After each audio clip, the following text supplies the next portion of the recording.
Welcome to the Hundredfold Journey. We help people step out of religious bondage and into true abundance. We invite you to embark on a journey, a spiritual journey called the Hundredfold. At a Hundredfold, we are a group of people developing new thoughts, habits, and beliefs to understand our true identity, to live our life purpose and experience the abundant life just the way Jesus did. Our mission is to provide support, encouragement, and resources to help you on your journey. The life you are meant to live is closer than you think. The journey is the destination, and your journey starts now.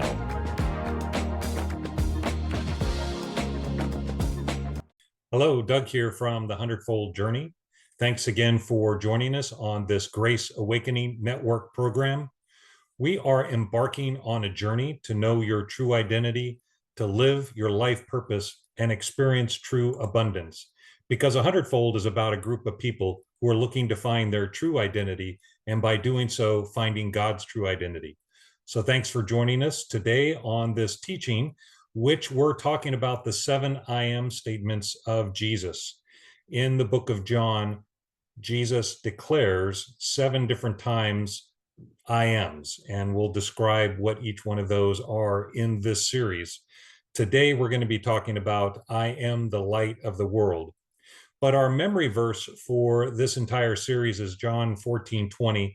In that day, you will know that I am in the Father, you are in me, and I am in you. So just let those words sink in for just a second. I am in you. I am, which is the name of God, is in me. But again, we are talking about the I am the light of the world statement of Jesus. But this is where the I am statement began. It began in the book of Exodus when Moses was walking in the desert and he saw a burning bush and it wasn't being consumed. So he went over to check it out. And it turned out that he had a conversation with God, basically describing, hey, Moses, I want you to go release my people, free them from the slavery that they are under, the slavery of Egypt. And I want you to be my messenger and help them, not help them, but guide them out of Egypt. But when Moses said, well, who should I tell him sent me? God says from the burning bush, I am who I am, verse 14. And he said, thus shall you say to the sons of Israel, I am has sent me to you. And this is my name forever. So if you want to see or hear about the message in a little bit more detail about the I am message from Exodus, you can go to the teaching that I had a couple of weeks ago. And then Jesus declares the same thing in John chapter 8, where he says, I am. And the scribes and the Pharisees knew exactly what Jesus meant when he said that. And they were prepared to kill Jesus because he was making himself equal with God.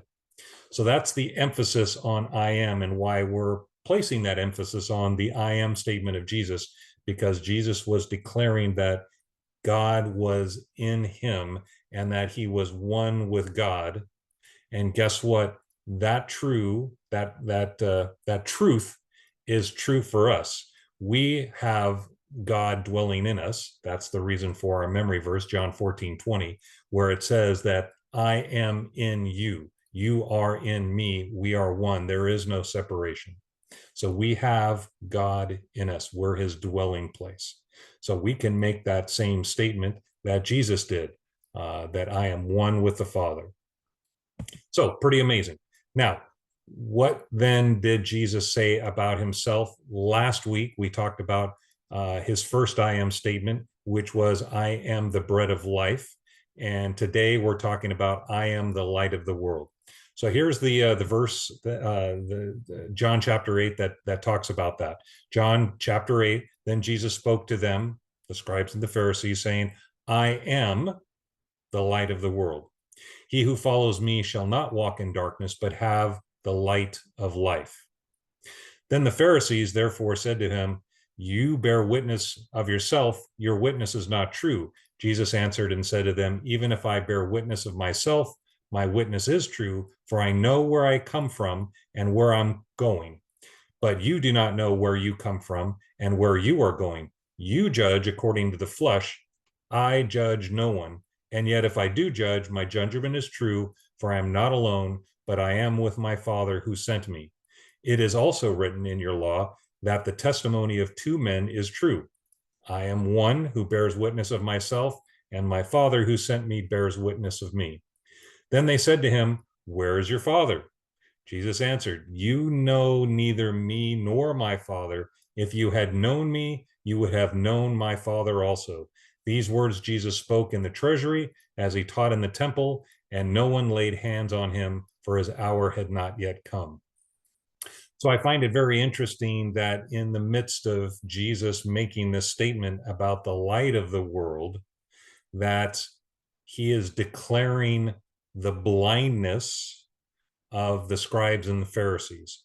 Basically, the scribes and Pharisees don't realize, they don't see, they don't understand, they don't believe that Jesus was the Christ that was to come and that he was their savior. So you can see by their questioning and their back and forth that they were truly blind. They had not seen.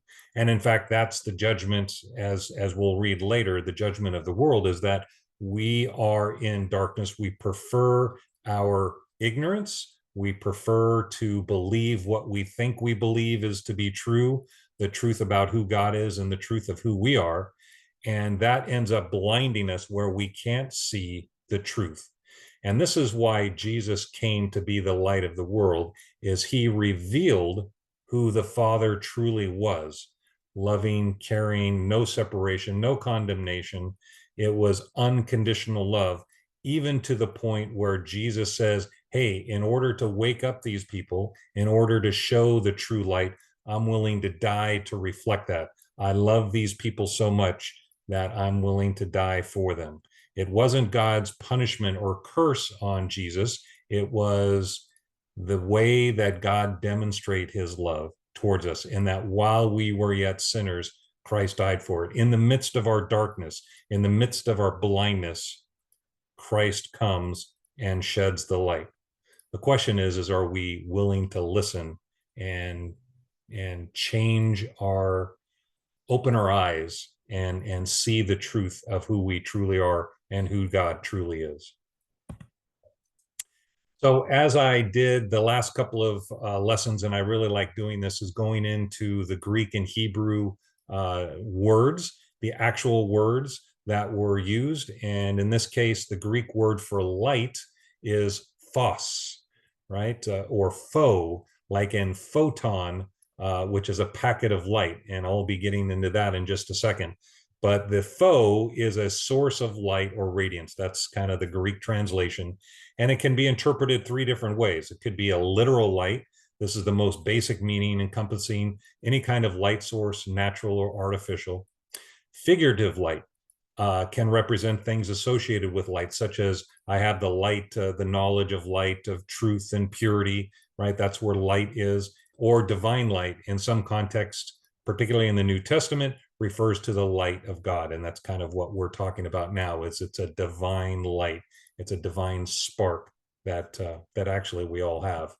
Now, the Hebrew word for light is the word or, O-R. It's not our English term or, but it's O-R. I'm not sure how it's pronounced. But in the Old Testament, in the Hebrew language, just to emphasize what light is the same light that Jesus is talking about. Genesis 1:3 says, let there be light.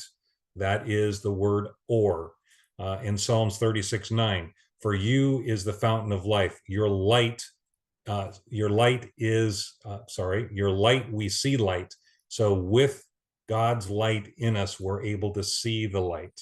And that's the same word that Jesus is talking about. And then Psalms 119, your word is a lamp to my feet and a light to my path. So it's wisdom, it's knowledge, it's understanding, so that we can see the path we're on and see it lit up, if you will. And I talk quite a bit about the breadcrumb trail, where I say the breadcrumb trail lights up for us.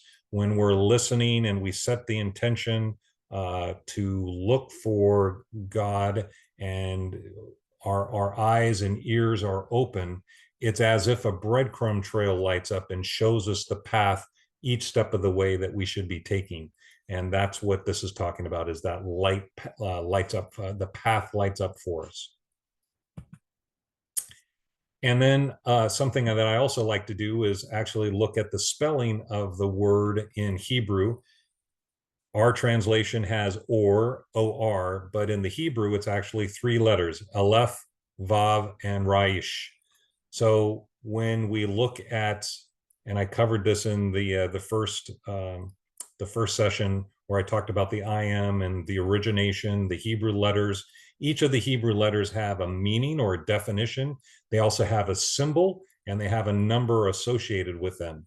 So Aleph, which is the first letter of the word light, is the first, right? You can see ox, bull, gentle, tame, the leader, strength, what is first, Adonai, 1,000, and teach. So if we look at that, and then we look at the Vav, which is a nail or a peg, and you can kind of see the picture of that, a hook joining together, and then Raj, which is a head, a person, what is the highest, most important, or the chief.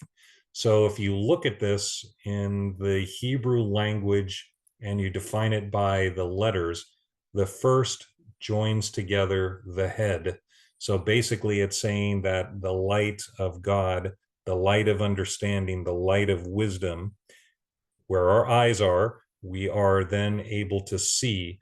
But it takes the first light, Christ, it takes that light and it joins together the head, which is who we are, right?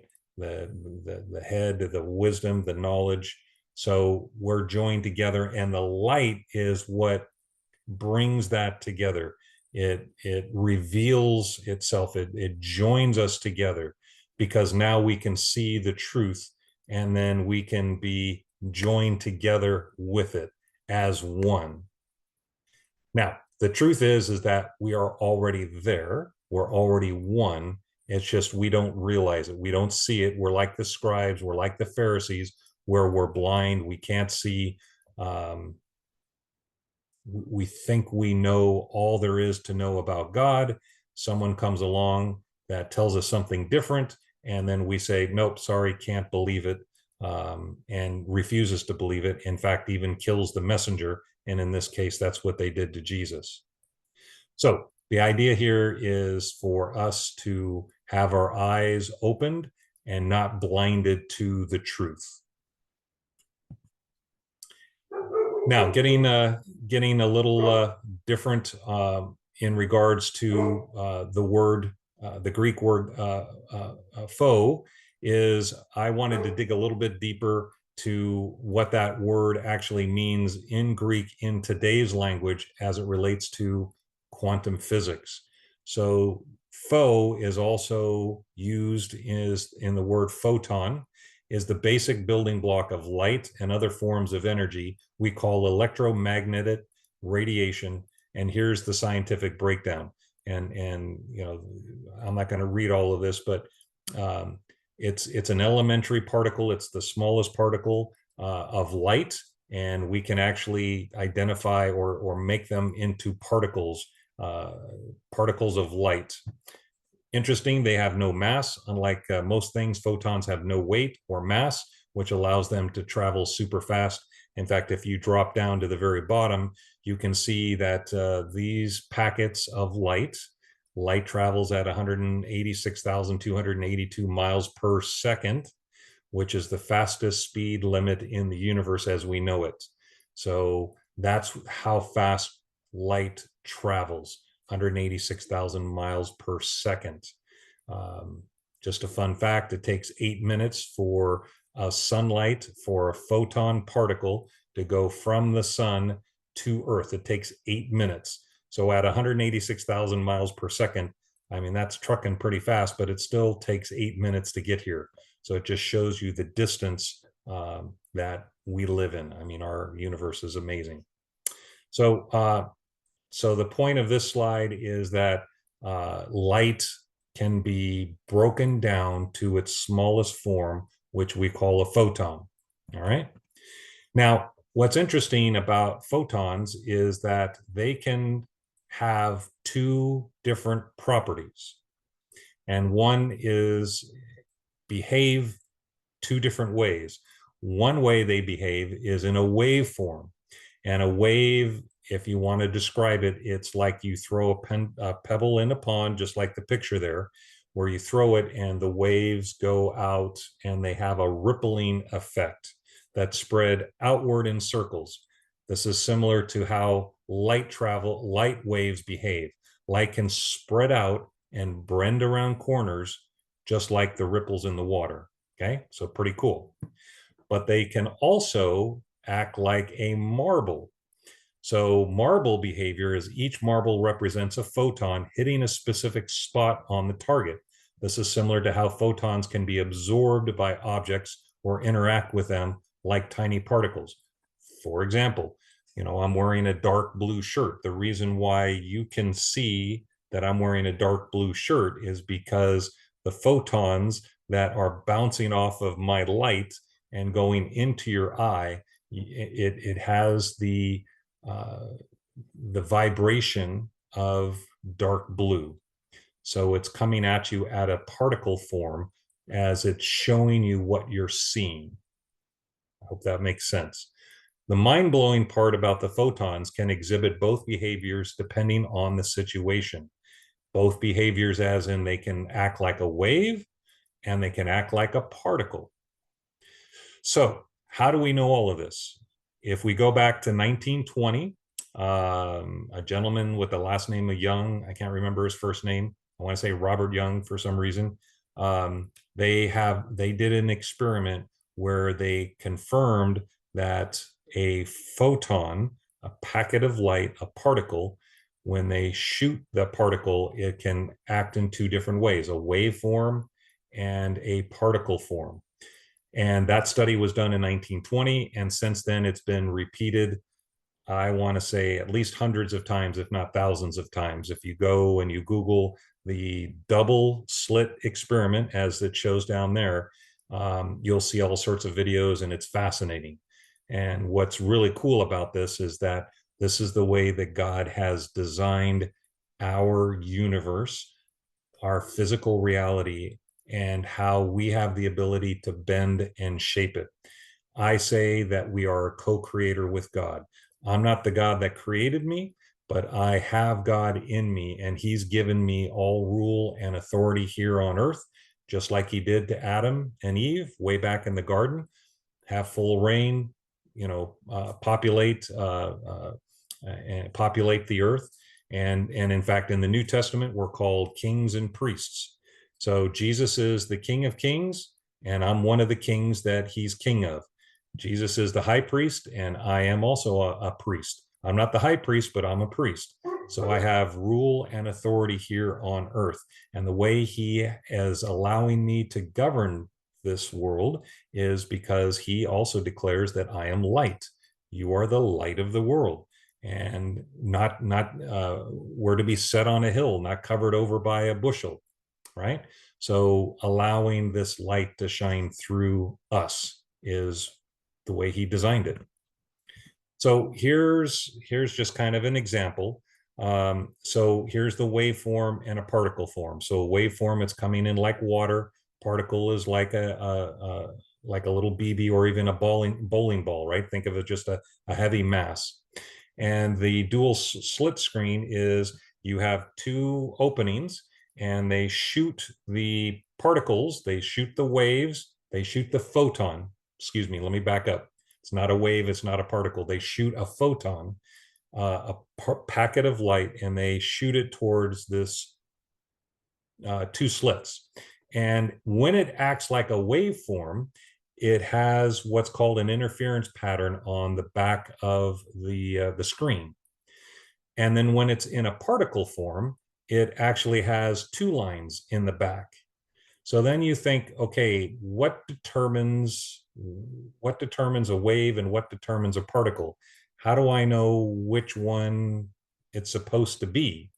And what they discovered is, sorry, I had one more slide. So here's the ripple effect, and then here's the particles, right? They're shooting individual particles, and it comes out on the back wall in 2 lines versus the multiple lines. So what they found, and this is where quantum mechanics, quantum physics comes in, is that it's not until you look at it that it changes from a waveform to a particle form. Okay. So it's not until you observe it. And there's some debate about this. It's called the observer effect. And I truly believe that this is the power that God has given us here on earth, is that when we observe a given situation or a circumstance or our life or God or anything, the way we look at it will determine our belief of how we look at it will show up on that screen, if you will, right? So just replace these lines with our reality. So if we believe that God is an angry God and he's punitive and he did all of this, then that's what's going to show up on our screen, because that's the way we're observing it, right? But if we observe God as kind and loving and abundant and no separation, and if we're experiencing God that way, then it's going to show up on that screen, if you will, on that back wall with that reality. So we get to shape our reality by the way we perceive it. And that may sound crazy, but that is now being proven through quantum physics. I know this is a simplified picture here, but they have put all sorts of scopes and monitors, and they tried to fake it out where they're acting like they're looking at it, but they're really not. And however way we're observing it, it changes its from a waveform to a particle form. As soon as we put an observation on it, it changes. Pretty phenomenal. So what this tells us is that that light, as we perceive the light and the way we look at the things that are lit up because of the light, the way we perceive it is how what our beliefs are about how we perceive it. So in other words, if there's an example in our life where there was an accident or something difficult came, if you view that as my life is over, it's never going to be good enough, I can't believe this happened, this always happens to me, then that's going to be your experience. That's what's going to be showed up on your screen. But if you approach the accident like, I know that happened and it's not such a good thing, but you know what, I'm going to come out okay on this, and this is the first time it's ever happened to me, it's not like it's going to happen again. You put a positive spin on it, you change the waveform to the particle form of the way you prefer it to be, and then it will turn out that way, right? Again, there's a step of faith, there's a leap of faith here in believing this, but the quantum physics is showing us that when we observe it, it changes. All right. So this is my geek out for what light is and the way quantum physics is changing our perception on reality today. Now, back to the life of Jesus and what he was saying about himself. And what's cool about this observation effect is, imagine the world through Jesus's eyes, the way he saw it. And he always saw the world through love, compassion, and joy. That's the transformation Jesus offered. So he showed us a different way. He lit up for us the possibilities that are available to all of us, because we have the same spirit that Jesus did. There is no difference. The difference is that Christ, Jesus, did everything that he saw the Father do, and he said everything the Father said. That's not true about me. I know for sure, right? There's times, I don't want to do that. No, that sounds too complicated. Jesus did it all, and his life lined up perfectly with God and the what he was sent here to do. So we have that same capability. We just need to listen and be alert and be observant as to where God is leading us. So you are being observed by a wave of light. So basically, God, who created this, right? We are being observed by him. And the way he sees us is love, compassion, joy, abundance. So what's going to be reflected on the back of his screen? It will be, I am love, I am joy, I am compassion, I am abundant. I just need to fall in line. I need to be in agreement with God's opinion of me, because that's the way he sees me. And I'm not going to be able to change his perception of how he sees me. So I need to come into alignment with him, right? So by emphasizing love, forgiveness, and seeing the good in others, Jesus challenged the way people perceive the world. He wasn't just offering a philosophy, he was demonstrating a different way of being, a being of light, which is who we are. We are also beings of light. This perspective isn't about ignoring hardship either. Jesus himself faced immense challenges, but his message offered hope, a light to guide us through the darkness. So how cool is that? Even though we walk through the valley of the shadow of death, we will fear no evil because you are with me. You never leave me. You never forsake me. I'm always with you. So pretty amazing.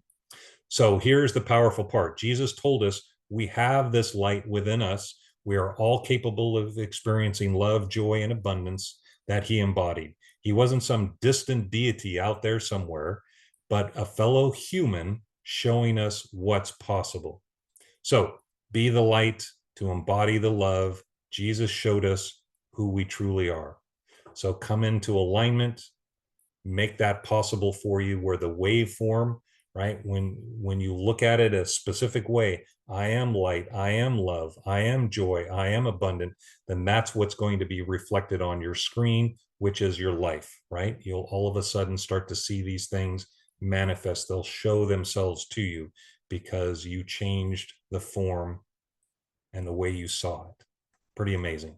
This week, we're going to be talking about I am the door of the sheep and what that all means. So be sure to join us next time for that subject. Please reach out on social media. We're on Facebook, Instagram, and YouTube. And we have a pretty extensive teaching on YouTube, so please join us there. And then, as always, you can reach out to us on our website, the100foldjourney.com. You can reach out through email or on the website, and there's a QR code there for ease to access the website. So that's it for today. Thanks always for joining us, and we will see you next time. Bye for now.